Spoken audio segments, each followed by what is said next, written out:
સાબરકાંઠાના પ્રાંતિજમાં એક યુવકનું રેસ્ક્યુ કરવામાં આવ્યું। વાઘપુર પાસે સાબરમતી નદીમાં આ યુવક ફસાયો હતો। ફાયર વિભાગ દ્વારા આ યુવકનું રેસ્ક્યુ કરવામાં આવ્યું છે। યુવકને CHC સેન્ટર ખાતે ખસેડાયો છે। મોડી રાત સુધી બચાવ કામગીરી ચાલી હતી। પાણીનો પ્રવાહ વધતા આ યુવક તેમાં ફસાયો હતો।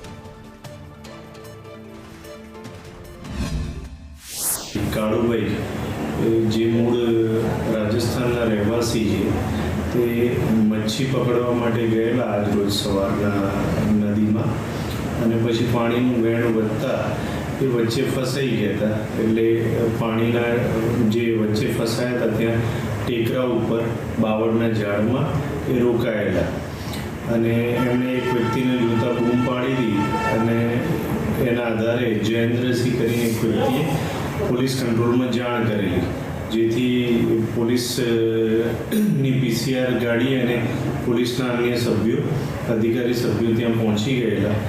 એ દરમિયાન ફાયર તથા નગરપાલિકાની ટીમ પણ આવી ગયેલી અને મોડાસાથી પણ જે ફાયરની ટીમ છે એ એમની બોટ સાથે આવેલા। એટલે મોડાસાની ટીમ સાબરકાંઠાની ટીમ સાથે એ વ્યક્તિને ત્યાંથી રેસ્ક્યુ કરીને બહાર લાવેલ છે।